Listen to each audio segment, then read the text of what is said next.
Good evening, everyone. Good evening. Thank you.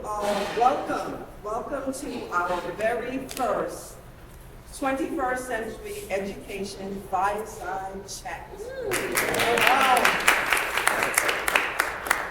I am H. Joy Whaley. I'm a retired educator from the New York City Department of Education, and I'm also a member of the Brooklyn NAACP Education Committee.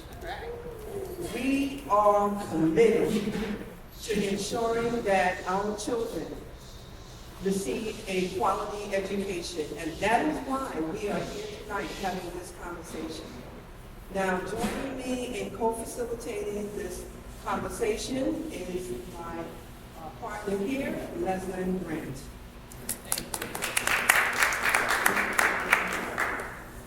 Good afternoon, all. Thank you for the express interest you've shown in becoming a part of this conversation. Your interest in education and becoming a part of this conversation. I'm Leslyn Grant. I'm an educator as well in the education field, and I see myself as educator and stakeholder. I'm a member of the NAACP Education Committee. Now, we have a community agreement, which is we use one voice at a time, because we. You can hear me? I have a big mouth, but I'm trying not to sound too loud. I want to sound decent. So it's one voice at a time, because we're listeners, and so we respectfully listen to all sides. There is a time consideration of minutes.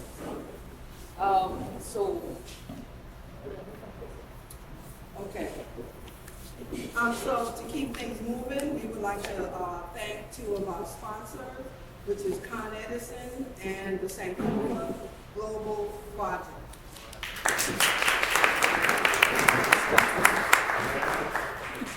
We would also like to thank our partners, EMR, Central Brooklyn Economic Development Corporation, Brooklyn NAACP Civic Engagement Committee, and the Brooklyn NAACP Equity and Arts Committee for their ongoing support. We have come to another decade of the 21st century, with a lot more questions about equipping our children, all our children, with the academic tools necessary to perform credibly in a fluid economic and social global environment. Today, our topic challenges all of us present to take an in-depth look at the question of equitability in education, as it relates particularly to underserved communities. What does equitability in education look like? Does the equation include, by necessity, accessibility, funding, quality instructors, and diversity in education? I think that we all agree that they do. And many of us have all salient questions and responses to add, I know. Like, who do we make accountable for the delivery of key resources to schools most in need? Equitability in education ensures that there is fair access to all available learning resources, regardless of the socioeconomic, cultural, or other circumstances of our students, beginning at the elementary level. The fact that we're having this conversation at this level tells us that there is still much we have to do in order to deliver the kind of education that our children need. In September 2018, an analysis of education funding by Chalkbeat, which is a nonprofit organization that reports on education, said that New York spends more money per student than any other state in the country, but that those dollars are not distributed proportionately to the highest need schools. According to the research, the highest need elementary middle schools in New York City receive $23,790 per student, while the lowest need schools receive $20,643.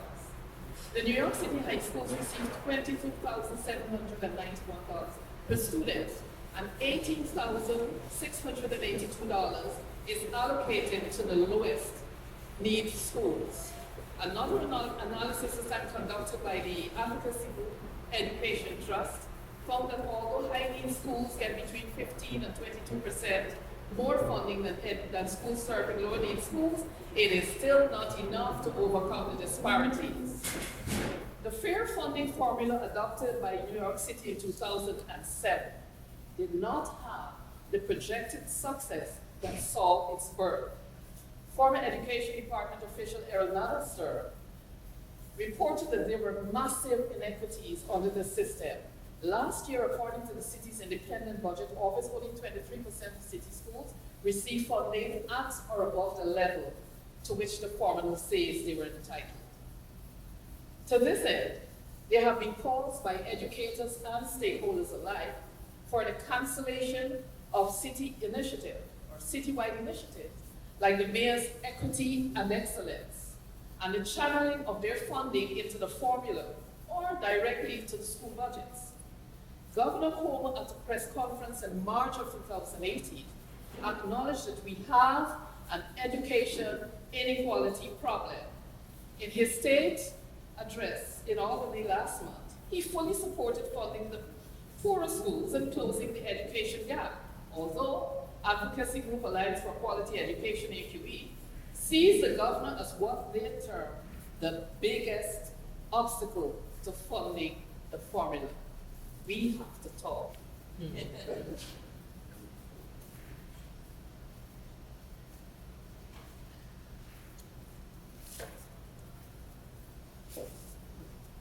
sorry.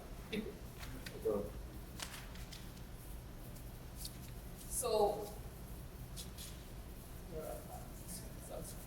All right, thank you, Leslyn, for that bold opening statement. And now I would like to introduce our distinguished panelists. First, we have Stefani Zimmerman. She is the chairperson of the Civic Engagement Committee, Brooklyn NAACP. Next, we have Antonio Reynoso, City Councilman, District 34. Next, we have Zaklyah Ansari, Advocacy Director of Advocacy Quality Education. Alliance Education, sorry. And last but not least, we have Micah Crump, who's a professor of entrepreneurship at Medgar Evers College.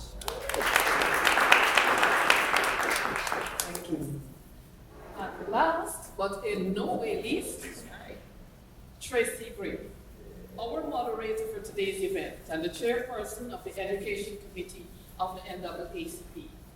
Tracy is a professor of the Borough of Manhattan Community College Early Childhood Program. She's also president of the Sankofa Global Project. Her passion for and commitment to a new education thrust is in large measure the reason we're here today.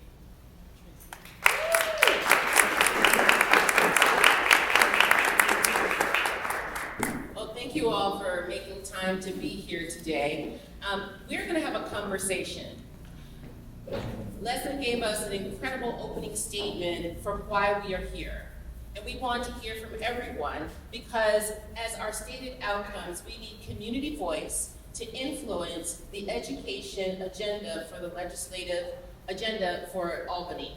At the end, Leslyn and Joy will also talk a little bit more about this. We want to open this conversation and we want to hear at least one statement from everyone on the panel about their views of where we are on 21st century education and where we need to go. We will start with Stefani Zimmerman. Good afternoon. I want to thank you all for being here as well, and I am certainly thrilled to be here with these panelists, most of which I've worked with in some capacity or another. So where are we in terms of the state of education on the beginning of the third decade of the 21st century? We are well on our way for the technological revolution, which has impacted the way that we operate in the world of education and in community. It depends, the answer to that question really is depending on where you are, what your zip code is, right? Or where you choose to educate your children. So there are certain places that we can walk in New York City in schools, and you would be amazed at what's going on in terms of the level of education, understanding, self-agency that students have, right? You know that these are going to be the next generation of leaders in our great city. And we all know that there are other places, like one of the districts that I serve, District 16, that has been on the failing list for some time, right? And it doesn't seem to be any real shift in terms of the demographics, other than the fact that the achievement in terms of educational attainment, except the demographic shift that you do see is that parents no longer send their children to their schools. So students in our district spend a lot of time not appreciating their home and their neighborhood and their friends and their relatives and their neighbors, because they spend an average of 4 to 5 hours a day traveling somewhere else to get a quality education. So this is truly the tale of two cities, and it is a critical moment in time where there needs to be an acute action plan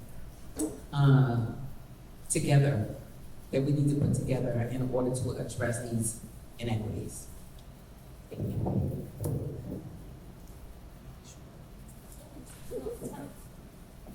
Same question? Yes, please. Okay. So where we are in the 21st century, I think we're arguably no further than where we were in the 20th century in the work that we're doing when it comes to education here in the city of New York for our children. Progress we've made has been incremental at best, and the same inequities related to education of mostly poor Black and brown people is still systemic and still integral into our education system. It's been very hard to have conversations about reforming that, because we have a very top-down approach to how we do education in our city. I would say and I would agree with AQE, or the Alliance for Quality Education, that the biggest obstacle we have is Governor Cuomo. Governor Cuomo owes us a ton of money, and I'm gonna let Zaklyah take that one when it's her turn. But the biggest point that we have is accountability. There seems to not be enough accountability or enough anger within the communities that are most affected to affect change in what comes to the money that's owed to us for our communities here in the city of New York. More than a decade ago, we had a council member that walked to Albany from New York City, walked to Albany to bring attention to the fact that we're owed money and that we were literally stealing from our children's education. And since then, we still don't have that money. The money's still not here in the city of New York. Governor Cuomo continues to get elected. Governor Cuomo's base is continuously still Black and brown communities in New York City. The fact that we can't get over that hump to educate our own people when they're electing people and holding them accountable is part of the problem that we have. There's no need to give us more if we're continuously going to be loyal to the people that do the least for us. And I think that's the big problem that we're having right now. We have other things in education that we can talk about and how we want to do education, but until we don't get our fair share of money, we're always going to be at a disadvantage, and our kids are always going to be one step ahead. So that's how I see it. I mean, there's always room for improvement, right? There's a lot we need to do. I am an eternal optimist and hopeful, because I have to be. There's a lot of children in schools that depend on us to be hopeful and to inspire them. There's a lot of parents in our communities that need us to be hopeful to inspire them, because we're experiencing a whole lot of stuff outside of what's happening here. I choose to include the New York State in this because part of the hindrance from us getting things as well, money, funding, the collective outrage, is that the state and state legislature has been really smart in figuring out a way to how to keep us divided. So I want to be clear, up in other parts of the state, Rochester and Utica and Buffalo and all like Long Island and Hempstead and other places, it's the same children and the same communities that are being impacted by this inequity, and this inability or choice, for the state and the state legislature to do differently and better by our children. And so if we continue to separate ourselves out, what happens is they say, New York City gets all the money. Look at the rich city, they got millionaires in their city. And so upstate doesn't support the moves that some of our local legislators have. And then we have local New York City saying, well, we're being hindered by upstate because they don't want to give us what we need. And I challenge that narrative of us being divided, because it has allowed them to pit us against each other, when at the end of the day, the issues that we have in Buffalo are very similar to the ones we have in Bed-Stuy. And the issues we have in Rochester are very similar to the ones that are happening in Hempstead. And so I challenge us to challenge that narrative of a collective as a state, because the same children that are being impacted here are Black and brown children up in Rochester, Utica, and Hempstead. Currently, New York State rates 49th in equity in the nation. Let me say that again, 49th in equity in the nation. But we have a governor who says money doesn't matter, says he puts more money than he needs to put in there. We have to challenge that narrative. We have to call him out on it. And as an organization, as was shared, we are currently over $3.8 billion, with a B, statewide. And out of that, $1.1 billion belongs to children of New York City public schools. That's not a narrative that's out there enough. That's not enough people don't know that.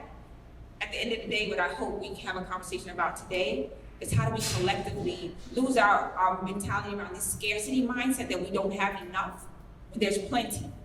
Because there's plenty for some communities, but when it comes to ours, either we have to wait, it's not enough money, or there's some other excuse why it's just not time for justice in our community. So as our organization, we challenge that narrative every time, because educational racism continues to exist. And we believe that education, we want liberation in education, that at minimum, we need to make sure that we're fully funding our public schools.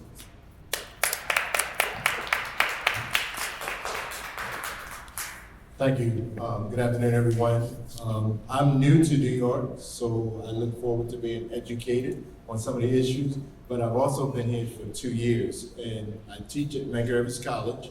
And in terms of the question, education, I've also, I'm a resident of Baltimore, Maryland. I also taught at Howard University from 2008 to 2015.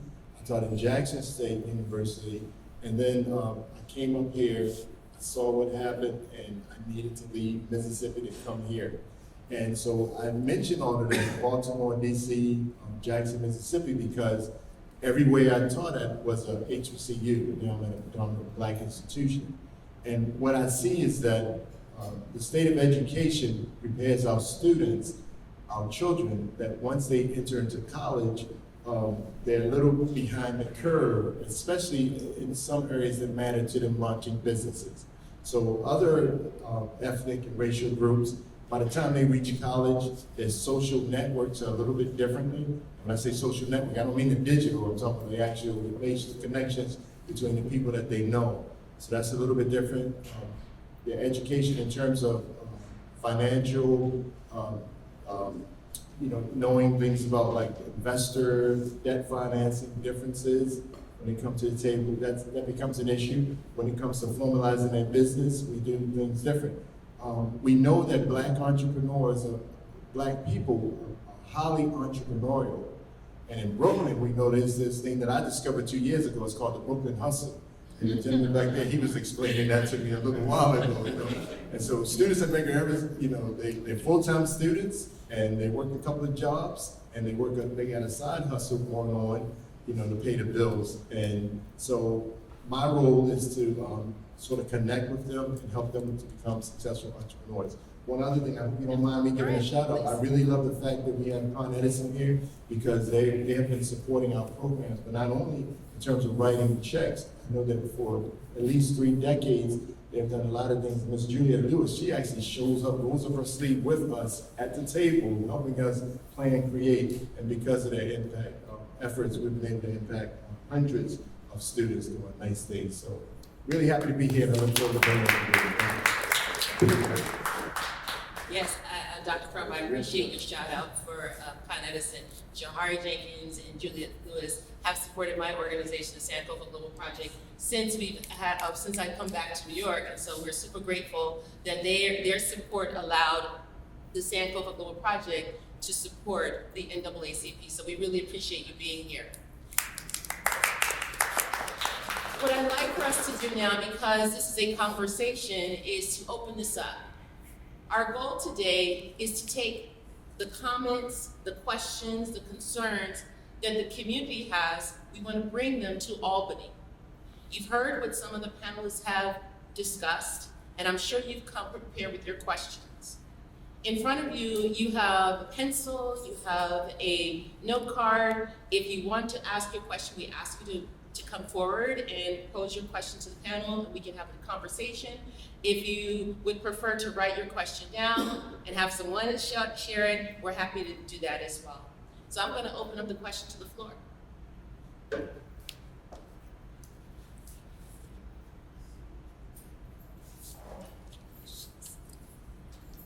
Yes.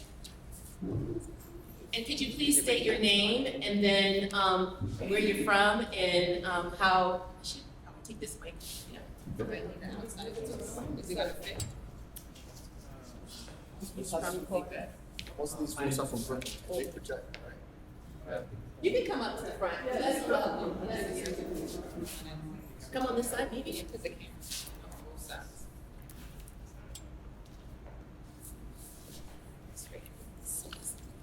Good afternoon, family. Good afternoon. Just like it to be known that I am new to this program. This is the first time I've heard of it, but I'm not new to the fact that our children across this country here in the city and across the country are failing to meet their marks as society passes us by in many ways. I come from this community. My name is Andrew Beard. I'm a retired New York City firefighter, and I serve this neighborhood. I serve this community, and I've seen the damage that is being done on a daily basis as it relates to deprivation of programs, funding, and materials of that nature. Personally, I feel the only way to make a difference is a united front. I think this is a good place to start. Growing up in this neighborhood was challenging. There were times that we had struggled. You know, I remember going hungry many times, and we had an organization in the community that fed the children. It was a united front. The Black Panthers, they just wanted to take care of their community. And we're still having the same problems. I'm 68 years old tomorrow. Happy birthday. Thank you, thank you. But in this neighborhood, I had to drop out of school because of the challenges that my family confronted with. And I had to find ways to become productive in a way that wouldn't get me in trouble, although trouble was all around us. How do we begin to fix the problems that are facing our children on a daily basis as it relates to their education? I see a school in Manhattan that my wife went to, Stuyvesant, and that's a very effective school. Gets all the funding it needs, gets all the programs, gets the greatest teachers, and out of that comes a productive, prosperous individual. The same people we have right here, the same people we have in Baltimore, the same people we have across the country. My heart bleeds because we should have those programs everywhere. We work, we pay our bills, and then we got people who refuse to allow us to have access to the programs that we need to make a better, not just community, but a better country. We're failing. We're failing not because we don't make an effort. We're failing because we got people who feel it's okay to deny access to the programs and funding that's needed. My mantra has always been boycott. Boycotts worked in the country, in the city, in the town where I was born, Birmingham, Alabama. Boycott worked. You know, it got a bus company shut down because it didn't want to cooperate. It wanted to hold on to old, broken values. We got values that need to be fixed. And if that's my time, I'm glad to say I can see.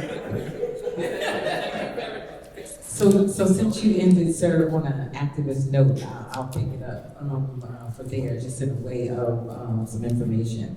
I mean, you're right, and one of the things when I think about that time too, I'm 55, so it's during the time where, you know, we had community, and we know that with displacement, you lose those stalwarts in your community who had the information, who could go out and protest with you, or could tell you what schools to enroll your child in. And a lot of that doesn't exist right now because people are transient, because they can't afford to live here anymore, right? So folks go in neighborhood to neighborhood. But we do know that there are places in our community that don't go anywhere, right? That's our schools and our libraries. We always figure out a way to fund those places. When we think about the city budget, $93 billion. When we think about the state budget, $169 billion. Right? We're not talking to Zaklyah's point about a deficit, right? We have money, $23,000 per pupil. If I gave you $23,000 right now, could you educate your child this year? If I gave you a check right now for $23,000, could you educate your child? Absolutely. Right. You literally could send your kid to the best CUNY school if they were a college student. But if they are somebody shaking their head because they probably have an infant, the study just came out, it costs more to care for your infant or for your 0 to 5-year-old than it does to send a high school graduate to college, right? Yes. And so that's a value system that we have now in the budget offices about how we spend our money and where we put our resources. And that's a place where activism can happen, right? We usually go directly to the state legislators when we have a conversation with the budget, but with the governor, but I think we need to start challenging those folks that are in charge of finance at the city council and OMB, as we go up to the state, to just look at the formulas that they're putting together and asking people, demanding that people reallocate those resources. Where does the $23,000 per pupil go? We know that is the cost of being of the building. It is the teacher salaries. It is their retirement fund. So that money actually does not go into actually the classroom or into the materials your child gets. It's actually about the infrastructure of education and not education. So those are some of the things that I think that people need to start looking at and having very targeted outreach for what we want to demand, what we want to see. Why is it that some schools are still more funded than others? Well, let's talk about it, right? If I am a council person or a head of a company, I can write a check, right, to support whatever's not happening in the school. A lot of those schools have grant writers. And so grant writers can then bring more funding into the school to supplement what's happening in the school. And then they usually have really good principals who can look at their budget and figure out how to utilize those resources so that kids are getting what they need. I've had a conversation with Mark Traeger just about principal trainings, just about focusing on how do you utilize your budget so that you are making the best choices for the folks in your business. I mean, in your school. But it is a business, so Yes. I'm gonna stop there. Yes. Are you referring specifically to public schools or about charter schools? I'm talking about public education. Yes, so that covers both groups.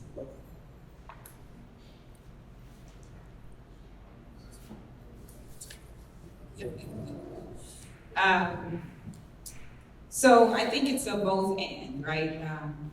How many people knew that the state owed us $3.8 billion? That's right. Now that you That's know, New York City, correct? no, that's New York State. New York State. For how much do they owe New York City? Out of that is $1.1 billion. How many folks knew that the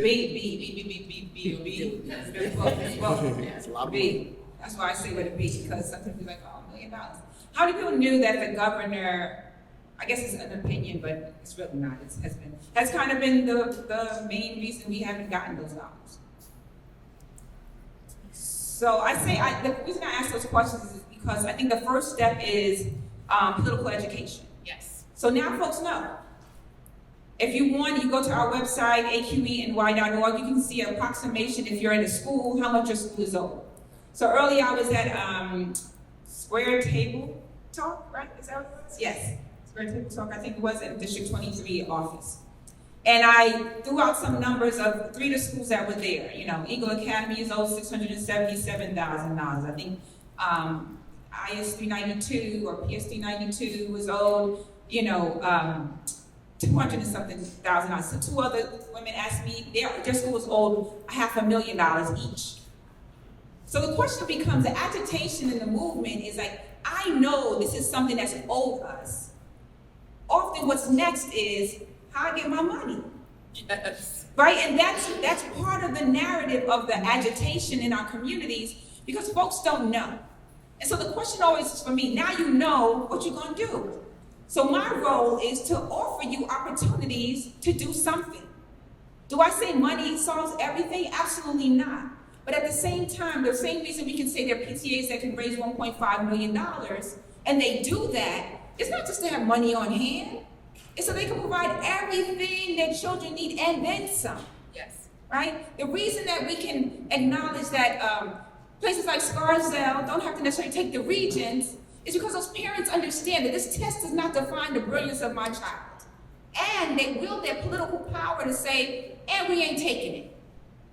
But you gotta know that. If you don't know it, then you don't know what to advocate for. Meanwhile, if Black and brown parents wanna opt out taking the state test, guess what happened? Yes. The hammer comes down. That's right. And they say, we're gonna hold your money. That's right. Because you gotta take this test.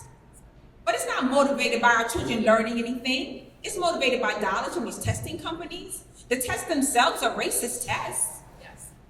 They have no relevance to our children, which is why they don't like taking the test.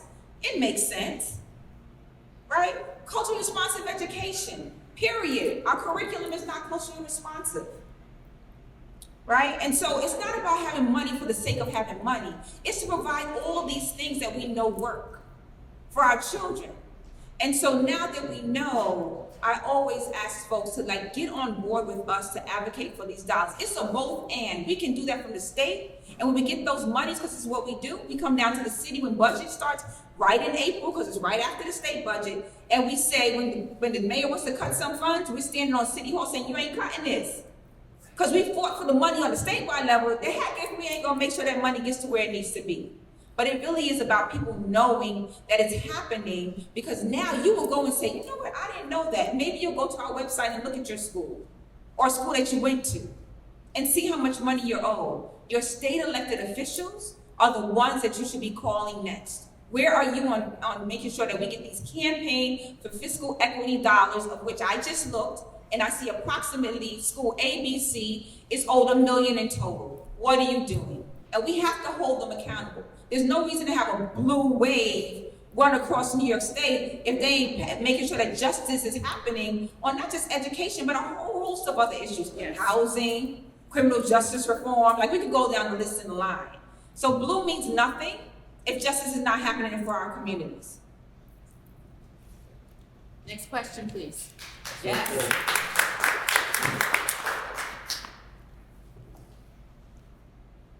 Yes. My name is Rob, I'm a member of the Uru movement. I'm one of them. Can you come up, please? I'll speak loud. Thank you. I'm a member of the Uru movement, and I can speak for one school in particular in the area of 165. People that I know work there, and they have to chase each other down to get the social studies book or the English book and things like that. When it's an issue of them having one book for the whole grade, and the teachers have to coordinate with each other to get that book when they want to teach that particular subject. And this is real talk. Right over there in 165, in PS 165, and that's just one example. So another thing that I think, and this has been something that's been in the making since at least 1966, when the Panthers put out 0.5 of their platform saying that we want an education that teaches our children what their true places in the world. All right? From all areas, the fact that we're sitting here having this discussion, confirms the fact that we're colonized, and we have to fight for what's ours and so on, all the way up to self-determination. Yes. And that's what we have. This is just supposed to serve as a catalyst for that. That's right. All right, it's supposed to control everything in our communities that serve our interests. We're supposed to work, everything that happens in our communities is supposed to serve our interests, it's supposed to advance our interests, the African working class people. So I would hope to leave here with as much information as possible with how I can become involved with myself and my organization, become involved with how we're going to push the envelope in regards to making sure that the people in the community are receiving whatever it is that they're entitled to, despite, if we have to fight for it, that's even better. Right? I really hope that we can come out of this with that as opposed to just being another discussion. I agree. Okay. I wanted to speak to that, because we can look back at, recordings decade after decade after decade of people that look like us having these conversations with very little progress being made. And I think it all comes down to the same thing, it's education. Whether it's the information that these panelists have, or the crowd has, or the education that our children are getting. What they're doing in the state is that they're making people that would be considered our allies and trying to get this money to our children. What they're saying is, but we got housing money, but we got money for libraries, we got money for MTA system, we got money for your roads. So then these elected officials are like, well, we got 90%. But what we didn't get was the education money. Yes. We didn't get the education money. But they're like, well, we got 90%, and they want to come out here, they're going to give you guys a pamphlet about everything they got for the community, but they won't talk about education because they fell short on that one. And it's up to us to say, hey, education is the foundation by which we're going to be able to compete out there. Let me be perfectly honest. I went to a private school for high school, and the dynamics of how I got educated changed completely. It was two different worlds. Yes. I had 4 guidance counselors for 98 people in my senior class. And right now, my first legislation that I passed as a council member was trying to get 1 guidance counselor for every 250 students, and I couldn't even do that. I couldn't even get that done. So I just really want to put it in perspective that these elected officials should not be voting on a budget that doesn't include giving us our money that is owed to us. And I want to be clear, the money is owed to us. It's not that somebody wrote it on a book or Zaklyah made it up. A court said, you owe, we sued, and the court said, you owe these kids money, and we're not getting our money. Now I want anyone here to get sued and be told that you owe somebody money, that you wouldn't be in jail right now if it took you 10 years to pay that off. So it just really is about accountability. We need to start letting people know that it's not just housing, it's not just transportation, it's not just libraries, it's about education. It's all of it. If we don't get all of it, we lose. And we can get all of it. I want to be very clear, we can get all of it. And we have to hold our local elected officials accountable. And all of these state reps, senators, and assembly members, with all due respect, because they're colleagues of mine, voted for a budget that did not include this money. So just want to let you know. I think how many elected officials voted against? It was like 3. I think 3 elected officials voted against the budget because of this issue. So can you talk more about what that looks like? What does it look like to hold our elected officials accountable? It's one thing to say it, but for me, I'm a visual person, I'm a hands-on person, and so knowing what tools, effective tools, and effective strategies would work. So I'm an elected official, so I know what works for me, right? So I come from an organizing background. So I come from, since I started this game, it was about knocking on poor people's doors and trying to empower them to organize, to solve their own problems without needing the man. And I came from there. It is about organizing. It's about real asks. It's not about saying, hey, can you help us do this? Is, do you commit to doing this? And if he says yes or she says yes, that's it. That has to get done. It's about organizing in a way that is very intentional. It's not just about letting an elected official come and sit in a panel like this and speak the way, let's say, I'm speaking, and then leave here with no commitments. Is actually holding them accountable by saying, we here, we're owed money. We don't want you voting on the budget unless that money is in there. Do you commit to not voting on the budget unless that money is in there? Can you repeat that question again? Say it one more time, please. We here, or not, we know our schools are owed money. We do not want you to vote on the budget unless there is money, unless the money that is owed to us is there. That's it. That person is gonna say yes or no. And if they say yes and they don't do it, then it's about political power, a political will to educate the community on what was done and what was not done. And you gotta get us out. You gotta get the people that don't do the work out. I think it's very straightforward. And that's how I think the most change is made. It's made when you have a question and a reply to it. Don't let them get away with anything else. I just want to just put a pin in a couple of things that they both said.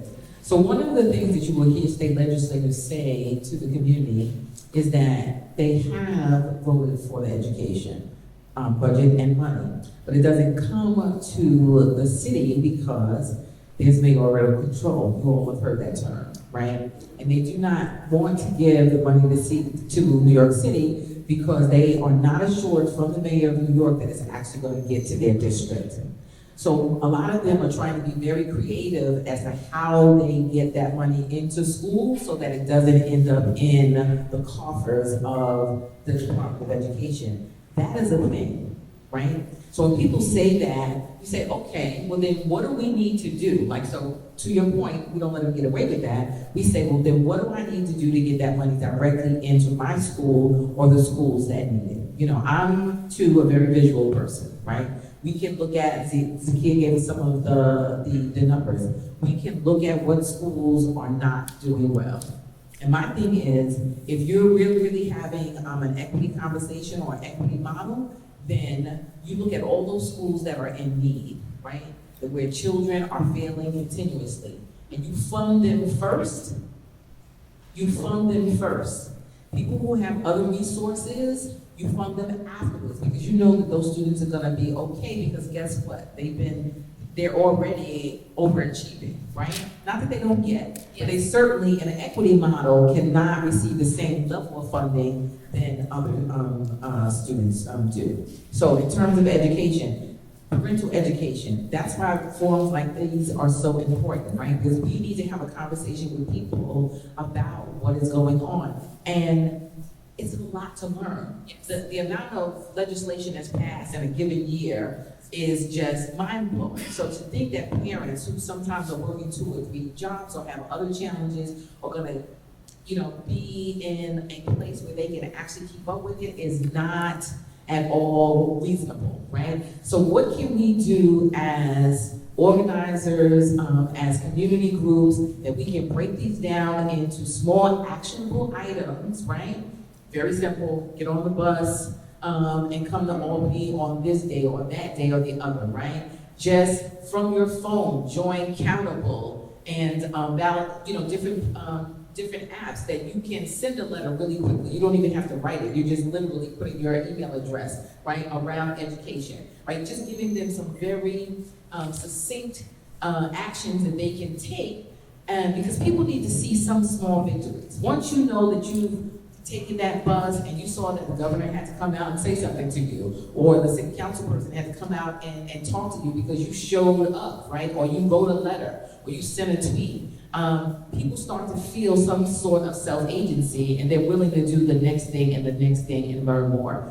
It's up to us to create those access points for them, because in your regular everyday, even if you're the most, you're the best parent, the best taxpayer, all of the above, everybody has a life and you get caught up in that. And the only way that you get pulled out of that usually is when something bad happens. Yes. We're saying it's the 21st century, it's a new decade. We're gonna own this conversation. We're gonna do something about equity and come, whether it's joining the NAACP or some other group, let's get in action, in community, in together so that we can see some things accomplished.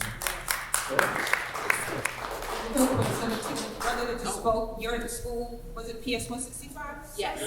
It's owed $187,000 from this equity lawsuit that I'm talking about, $187,000.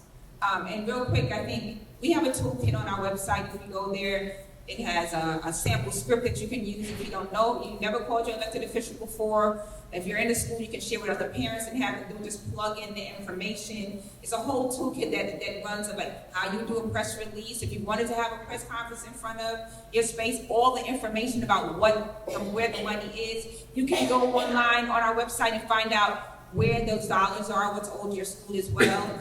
And so I think these things are really important and crucial moments and things that people can tangibly use to actually do outreach to understand what this issue is around the funding, and also to actually engage other folks in this conversation, because what we don't want you to go away with, I know that's never any of our, especially Tracy, is like not having anything to do. And so there's tons of things on our website that you can actually, that are tangible, that you can do. Invite us to come to presentations. We're here for all of that. We can't, there's only 3 of us in the New York City office, even though we're a statewide group. And we can't be everywhere. So that's why we count on moments like this and being brought here to educate others, so now they can be our organizing extension into the community that we can't be at all the time. Good evening. Good evening. First, I would like to thank y'all for being in this space. Normally, I'm in here by myself. I'm just joking. But no. On a level, I need to be clear on something. Sir, thank you very much for what you were saying about the Panthers and stuff. But see, there's some of us, you might can look around this room and notice about 3 or 4 of us look a little different. Our clothes is a little different. And the reason why it is because we're always in the street. 24 years with the Board of Ed, knocked on damn near every door in these projects, students in temporary housing. Wouldn't allow them to lay in the bed. They had to come with me. They ain't had time to watch the body just to face. That was my thing. 40 years later, they laughed and they had their children. I told them that's why I woke them up. But the reason why I had to get up and say something, because I got tired of warfare. I got tired of misusing babies for numbers. I got tired of hearing my last principal say, well, 80% is good enough. Good enough for who? Not good enough for me, yes, because I worked at Amber Neighborhood Center where there was 1,000 young people there every year. They needed all the education, they needed all the help and all the support. They needed love. They didn't need to be called on income, that the shelter kids come to the office and be separated from others. So I'm gonna expose something here right now. There's 4 of us in this room right now, and I'm gonna point them out. Because when we're in the street, we're a little rough and a little ashy and whatever. This brother right here, that brother right there, and there's a master drummer over there. This space has allowed me, that whatever the Board of Ed refused to do, that we can do it here. But then we run into another problem about we don't fit the criteria of what a program look like. So I need to let y'all know what the issues is. Because when some of y'all came, I stood outside. So I'm bona fide to do security. Not because I like it, it's because I respect my people. And I don't want anybody to feel that the element outside will threaten you from walking in this door. Some dudes outside know who we are. And wherever we at, they gotta respect whoever comes. But I'm saying this because money is being wasted on things that don't make sense. So I had to ask my master drummer to bring drums from Africa so we can teach children music. I got some young ladies downstairs right now that's dancing, but I gotta get another lady because I don't want to be around the young ladies by myself. So we got young ladies, Pearl Washington's sister. But we all struggling because when we go to these tables, we don't get to, even though MEL, certified, got everything we need, but we ain't never had $1 million, so we can't give you $1 million. But you can give somebody $1 million to mess it up. We have been proven. We here. We ain't going nowhere. But I'm saying that because we go to the meeting. We go to the school meeting. We make sure the children are safe. Why we make sure they're safe? Because we have a Muslim patrol car, but we can't give it 2. Why we can't have it 2? In other neighborhoods, they got 4, 5, or 6, 7. So it's about a whole lot in this room right now. I'm looking at y'all. I know y'all bring a lot to the table. We should demand more from these people. Yes. Okay, Dr. Young, somebody might know that name. Dr. Casson asked me to sit on a blue panel committee about I am my brother's keeper. Why is that money still sitting? Did I say something? Why is that money still sitting in a room and Eagle Academy ain't got none of it? 165 ain't got none of it. 327 where I go down don't have it. And how long ago that money came down? About 4 or 5 years ago? Yes. And it's still sitting there. So if I say I am my brother's keeper, and I got my brothers here trying to help young men survive in this neighborhood because I lost a son to gun violence. And we know what it looked like when we had to go see parents crying. Why is the money still sitting there when men are willing to help young men to survive? And I'm upset. And excuse me for being angry. But brother, I felt you when you came. I wasn't going to say nothing. But you made me talk. So they're going to have to blame him. It's all right. You know what I'm saying? It's too much going on in my neighborhood. Yes. That nobody wants to reach out. And I love all my elected officials. Nobody, because we help them get there. Yes. But they forget. Find them. Eric didn't forget us last night because he gave us proclamations. But proclamations are good, but if you don't have nothing to go with it to help young people, it's just a proclamation. And I thank you. Does everybody in the room, just by a show of hands, does everybody know who their elected officials are on the city, state, and federal level? Just by a show of hands?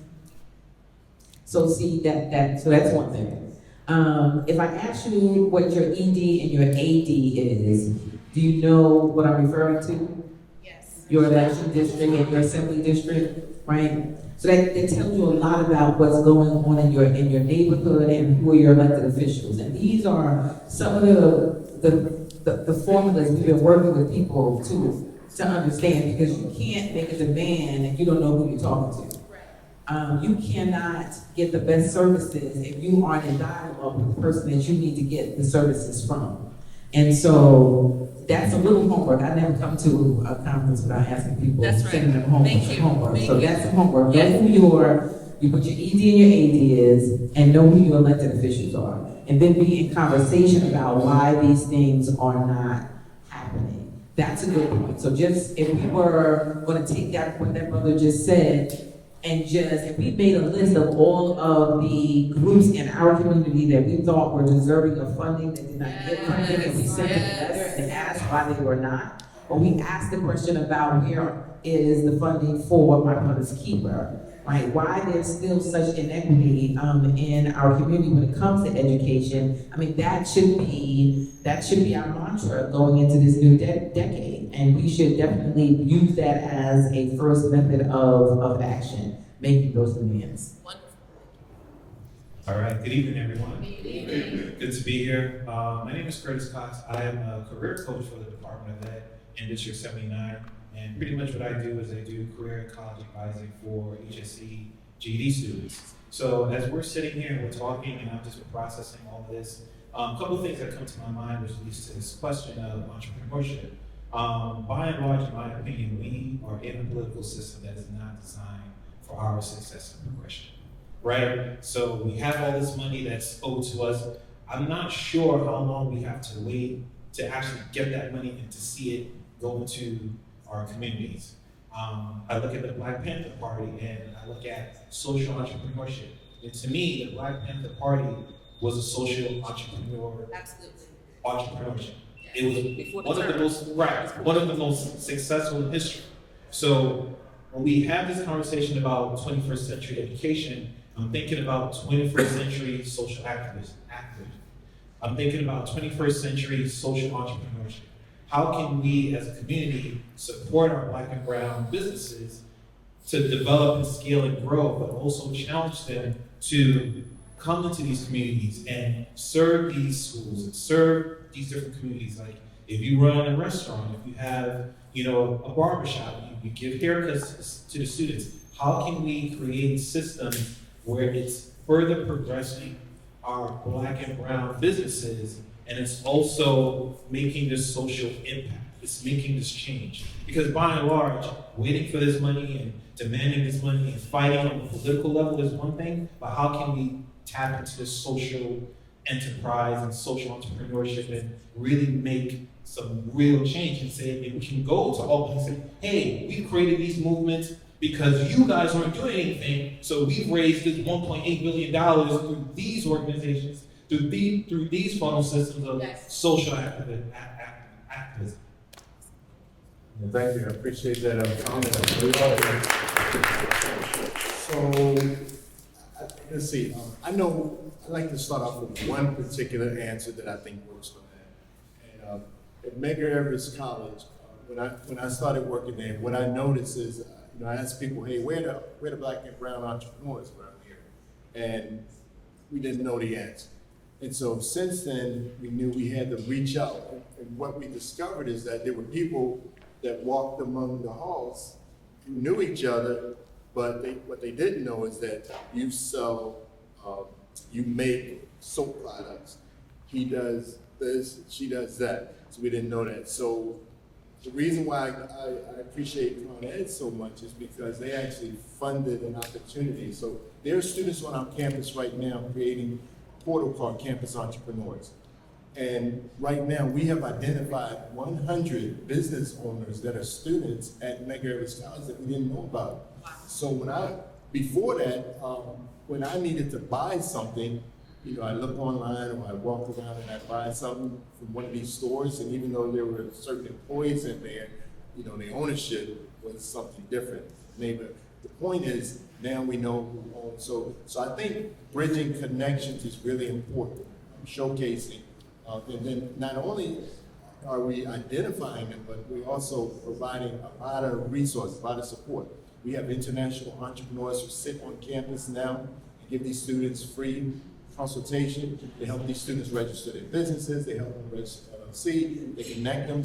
We have students now. We have some assistants there that are making really nice, innovative products. They get patents for these products. They're getting funding for these products. So I think engagement is very important. Identifying and connecting. And the last thing, culturally, in the community. So I've taught like thousands of Black entrepreneurs. And I've also taught entrepreneurs at other places over the summer. And one thing is, young Black entrepreneurs, when they come to me, they won't tell me their idea. And they look at me, and I understand that look, and it's like, nah, if I tell you my idea, you're gonna steal it. That's right. So, where a non-Black entrepreneur, when he comes up with a really good idea, he finds the biggest mountain he can find. He sings like, hey, I got this great idea. Like, I need people to set up my business. And then he gets a team here, him and her, they get a team together, and they launch a really nice business. In our community, we like to keep it close-knit. So the good thing— There's a rationale for that, correct? Yeah, there's a history, so it's all, they understand, lots of things get stolen from them that other kids don't have to worry about. So, but the point is, we're able to bring them in here, and then after a while, trust gets established. Once trust gets established, they open up, and we're able to connect them to a lot of resources, funding, and so forth. And so that's going on right now. We have actually, we have a lot of people, we have a lot more resources on one table at a time. So I think that's one way. I thank everyone. I hope we get the opportunity to talk about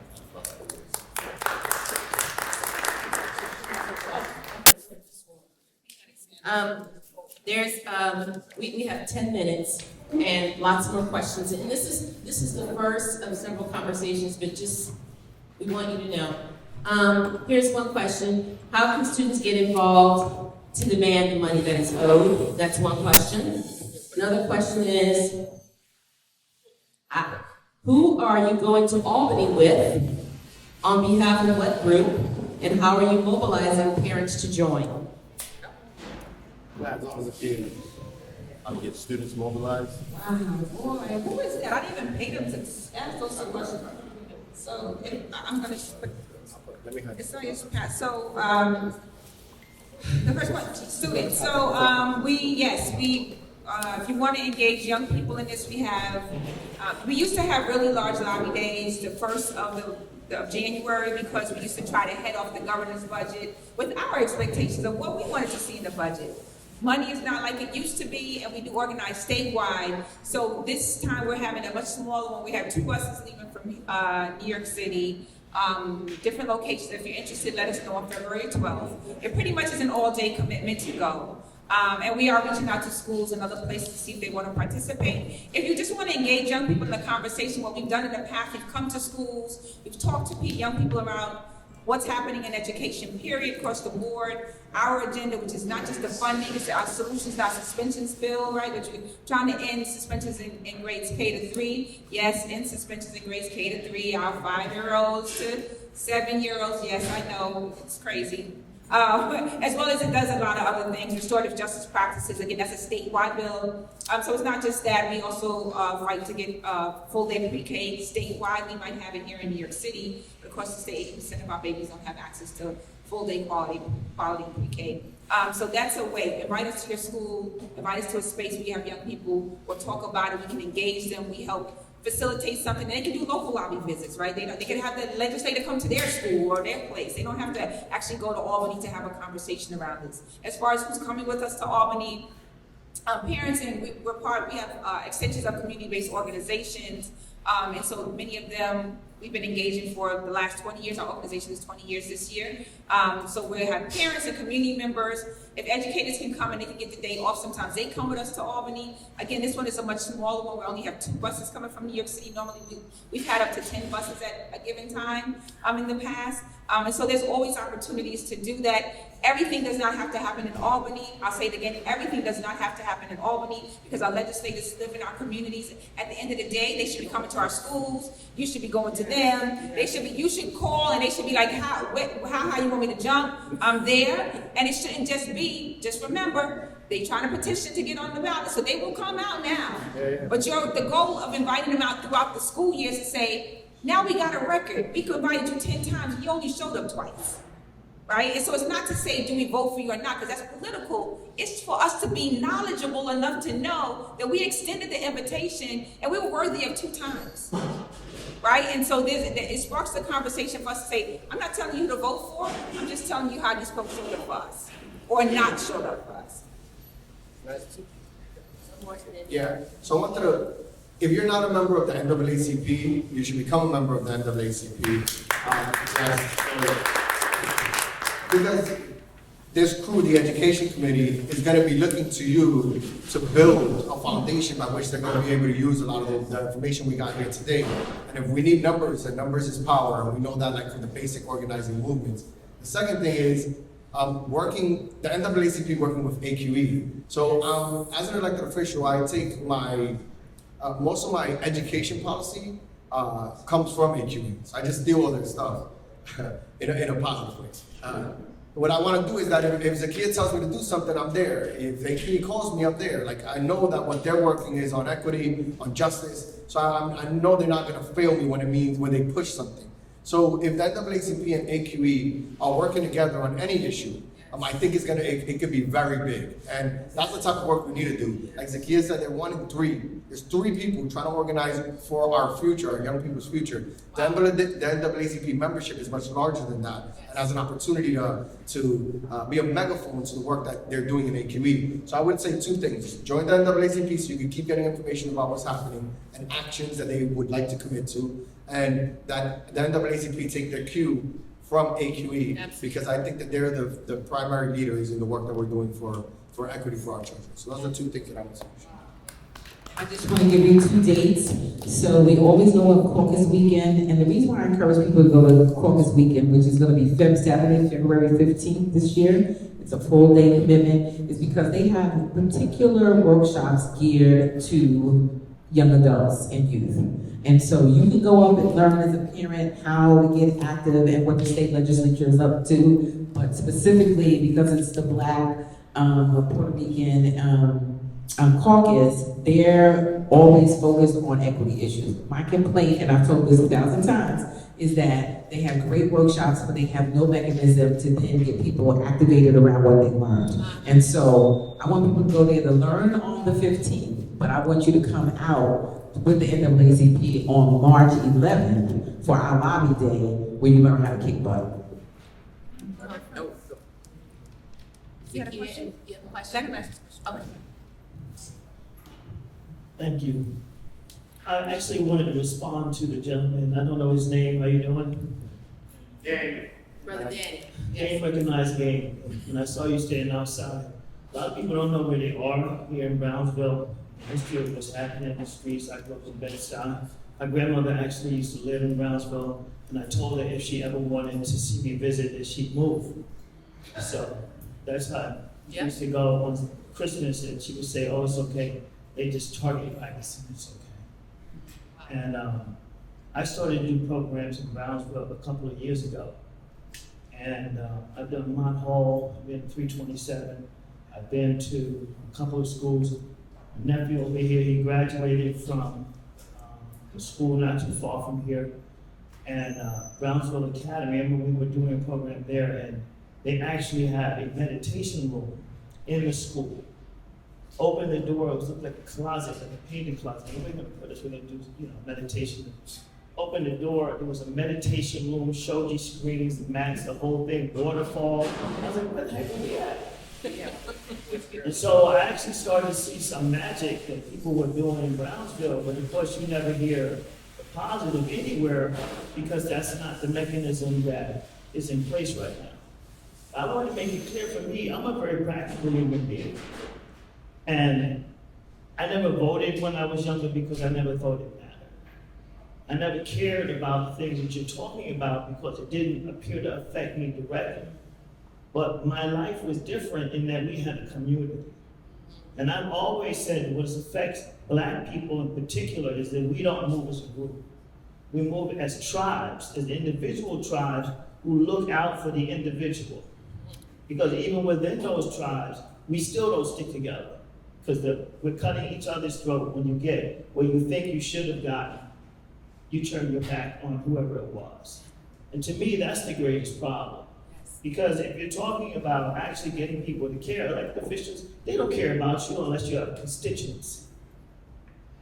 I know this personally, I shook their hands numerous times. How many times I introduced myself? I have your card 4 times. Right. You can't remember my name, you grew up in my mother's church. We helped you get elected. We handed out stuff to you since we was 13 years old. You don't know who I am, but I know who you are. But you live around the corner. So this is the thing. Who taught me how to read? She's sitting there right there. That's my mother. She taught me how to read. When I went to school at 3, 4 years old, I could read. Now, you have parents, they're not teaching their kids how to read. The teachers are now becoming the parents. The things that used to be a root in the home, the culture in the home is gone. We're fighting a lot of things. We're fighting technology, which has become its own culture. We're fighting science that has supplanted spirituality. It's had people believing in nothing, thinking that a 0 or 1 is going to save them. And we're fighting each other. Because without a connection to right and wrong, people will do whatever they feel like, to whom they feel like it, whenever they feel like it. And so I'm glad for these kinds of gatherings, but what I would actually like to see is something actionable. Because we do talk about money being owed, and that is important. But I've gone to schools, education takes many forms. You can throw money and stuff. I know plenty of schools, they got iPads in the closet, nobody knows how to use them. So what difference does it make? They have the money. Yes. Yes. They have the money, but that's it. And principals, from my experience, will find the money when they believe in what it is that you're trying to do. But they're overwhelmed, they're falling apart. You have somebody who's working 24 hours a day, and they can't even, they're drooling on themselves. I know a principal right now who's home on sick leave. Yes. Because people are breaking down.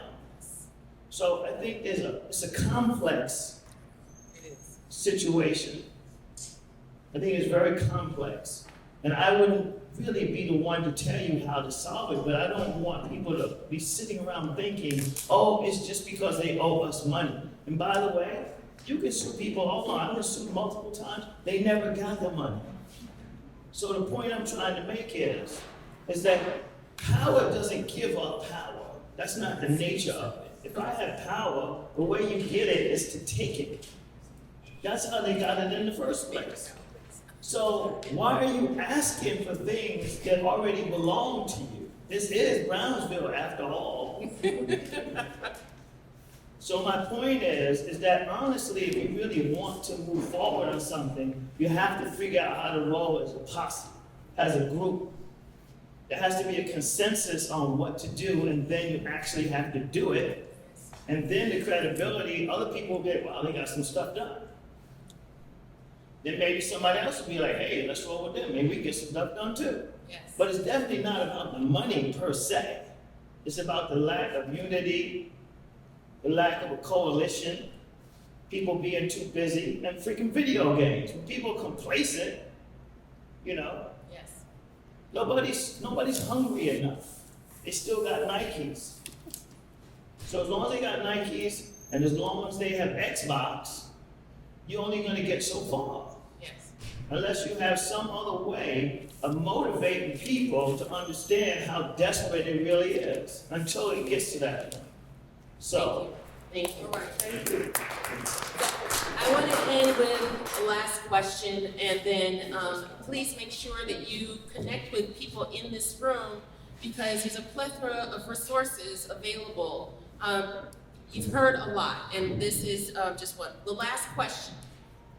How do grassroots organizations push to establish Black community control of education? Similar to the Ocean Hill-Brownsville struggle in 1968. That is a loaded question. I wish we could have started with that. Right. I have a film about that. You have a film about that, yes. 28 minutes. 28 minutes long, and I would love for us to, because the space here is actually, they have another event. I would love for us, before we walk out of here, to have a conversation about this. And Leslyn and H. Joy are gonna close us out. But I want us to have a conversation about what does that look like? What does it mean to establish community control of education? Close us out. Thank you. I apologize, maybe we've run out of time.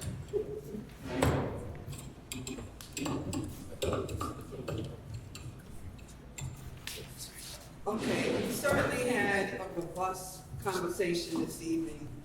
So many thoughts and ideas that were permeating. But at this time, I want to just give some closing remarks. Our policymakers must proceed in an inclusionary mode, recognizing the importance of stakeholders, as well as the needs and trends of learning in an evolving technological age. We as stakeholders and educators must be driven by the need to hone in on the skills of our youth before they are ready to transition to higher learning. We must ensure that they are equipped to make sound and relevant career choices. This is why it is of equal importance that vocational education, like traditional school, receive the funding that would facilitate diverse learning. Technical programs give students the opportunity to take marketable skills from the classroom directly to the working world. Our school curricula must become more diversified and provide for comprehensive lessons in economics and entrepreneurship, beginning at the elementary level. Yes.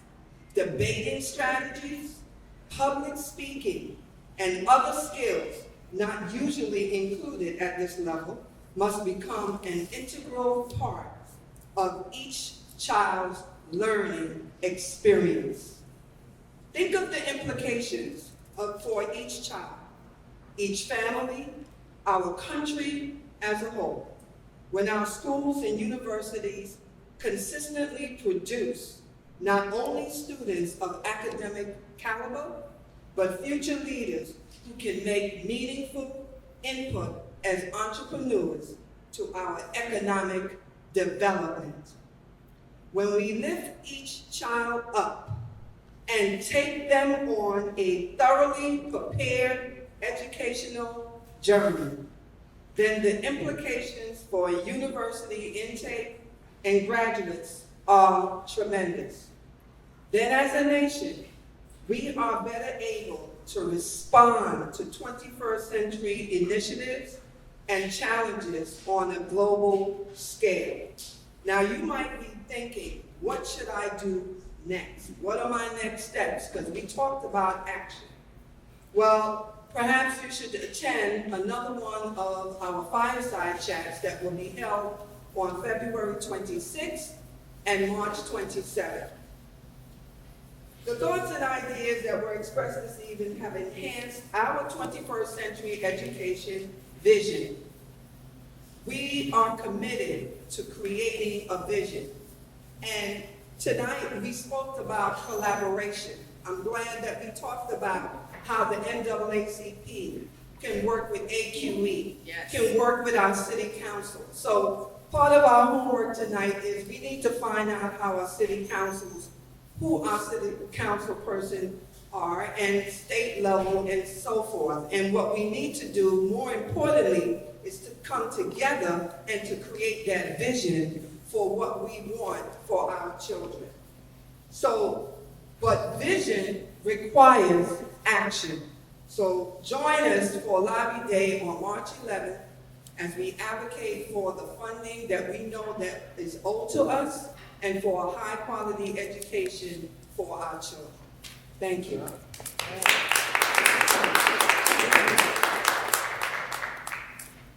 You know, I've always heard that absolute power, and I believe, corrupts absolutely.